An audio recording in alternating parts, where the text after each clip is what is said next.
How did you find Wentworth, Doctor? Depressing. But then you could leave each day. Exactly. I left for good.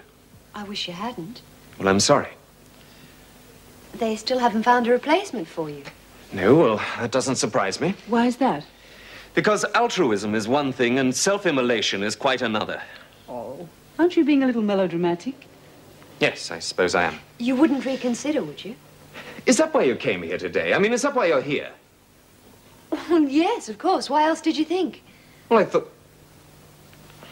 But I don't know. This really is unfair, Karen. I mean, you know how I feel about this. Well, I certainly do now. Look, don't think I'm unfeeling or that I don't understand your concern. Of course not. I have given this a great deal of thought, I promise you. I'm sure. Come on, Angela, this is pointless. But they found her. And now she's as safe as houses. Does that mean something, too?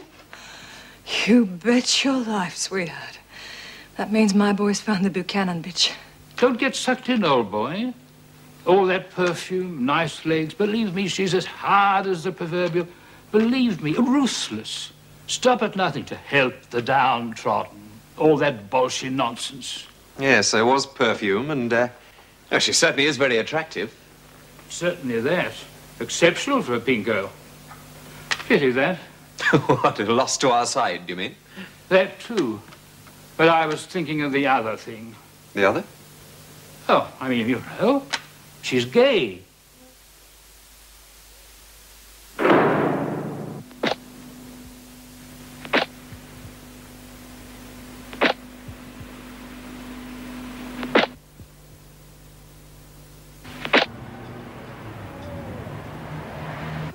Morning. Good morning.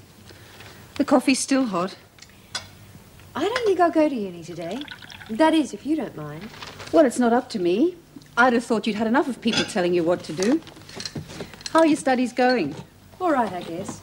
I think I really only started them to get out of Wentworth. Now I'm out, there doesn't seem much point. Well, maybe you don't need a degree for the sort of work you're going to be doing. Look, I'm going to an estate agent today. He's found a possible halfway house. Since you're free, why don't you come along? I'll meet you there at 11:30. Oh, wait a minute. Can we afford a place yet? Well, if we waited till we could afford it, we'd never get anything done. We just have to make the best with what we've got. I don't know whether I'm too good at that. Well, you don't know until you try. I have tried. I didn't do very well with Greg, did I? Oh. Is that the problem? Look, you can't get put off by one knockback. I've had so many doors slammed in my face, it's a wonder I haven't got a flat nose. That's no reason to give up. Just keep plugging away. We'll get through to him. I wouldn't be so sure. Not as long as Meg Jackson's got a clause into him. There's no way she wants him to mix business with pleasure. She's not going to let him back into that prison.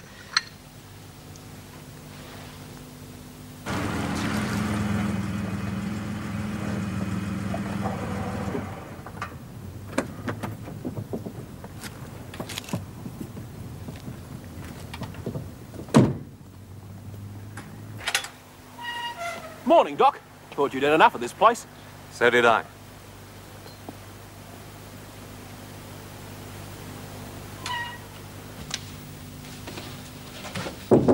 Come in. Oh, Dr. Miller. I was surprised to receive your phone call this morning. It sounded urgent. Oh, not exactly. Oh, please sit down. Could I get you anything? Tea? Coffee? No, thank you. Have you found a new doctor yet? No, not yet. You know what these things are like. It'll probably take months. Yes, well, under the right circumstances, I'd be willing to offer my services again. Are you sure? Well, why not? Well, you seemed so adamant about leaving. Well, things didn't exactly work out as I planned. Some of the patients are a bit slow in paying. What happens when they do start paying? Do you walk out again? Look, if you don't want my No, help, then... not at all. Even in the short term, it would be most welcome. When could you start? Well, straight away. I would have to restrict my visits to a couple of days a week, and it would be on the understanding that you keep looking for a permanent replacement. That won't be my responsibility. No, Meg told me you'd resigned. Do you have anything definite to do? Oh, I'm sure I'll find something in time. Having been tied to this place for so long, I'm rather looking forward to the rest. Well, you certainly earned it. Do any of the women need to see me? I don't think so. Oh, you could take a look at Doreen. I'm not sure her stay in the psychiatric hospital did her any good. I'd be interested to hear your opinion.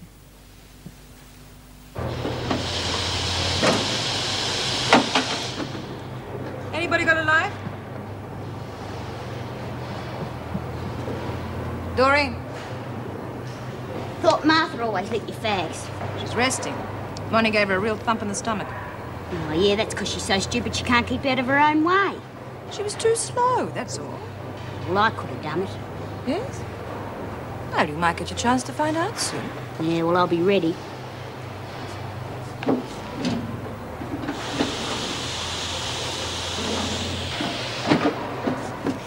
You shouldn't do nothing for her. Why not? You were pretty keen when there was some grog in it. Yeah, well, that didn't last long. She might have plenty of pull on the outside, but she's not doing much for herself in here. Well, she's doing better than you. Besides, you've got to stick with those who are in charge. It's no good on your own. Who says she's in charge? Bee'll be out of solitary soon. Lizzie, quit gossiping. Get on with your work.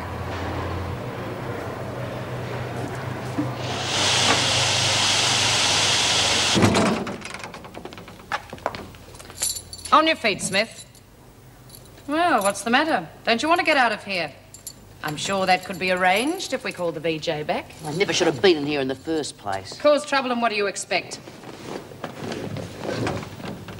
Mrs. Davidson promised me safe conduct. It's the last time I ever believed anything a bloody screw tells me. Well, you can believe this, Smith. Take one step out of line and you'll end up back in here for another 2 weeks. And don't expect the other women to support you. They've seen through you. They won't be following any of your orders anymore. We'll see. Yes, we will. There've been a few changes while you've been locked in here. Now get going. The governor wants to see you. Unless, of course, you want to stay here.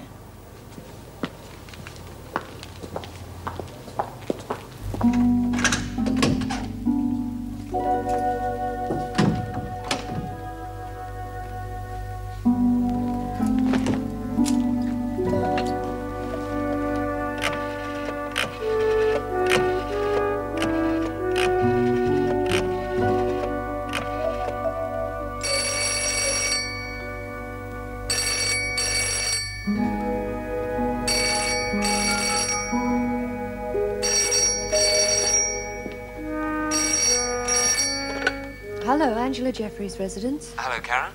It's Greg. Karen? If you want to speak to Angela, she's not here. Actually, it was you I wanted to speak to. Are you free for dinner tonight? No, I'm busy. Well, when are you free? We need to talk. I think you said all you had to say yesterday. Not exactly. Well, I did.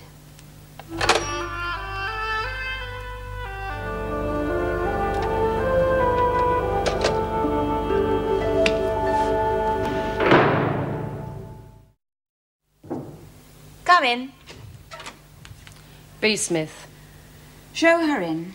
In here, Smith. Well, I hope you've learned your lesson. If you cause trouble, you must expect to be punished. Inciting a riot is a very serious offence. There wouldn't have been a riot if Nolene hadn't started throwing things. And she wouldn't have started throwing things if you hadn't goaded her into it. Surely you must admit that. Oh, I'll admit it. After all, I don't want to be accused of lying, do I? You were promised safe conduct as long as the women were barricaded in the dining room. Nothing was said about afterwards. In any case, Dr. Miller has agreed to come back to Wentworth without any coercion from you or anyone else. The whole episode was a waste of time. I haven't got anything better to do. Then you'd better find something. You can't expect the lenient treatment you received in the past to continue. You call 2 weeks in solitary lenient? After the trouble you caused? Yes, I do. And if the women hadn't been sensible enough to return to their cells, you would have stayed in there much longer. Take her back to the laundry, Miss Bennett. Keep an eye on her. We don't want any repercussions over what has happened. Come on, Smith.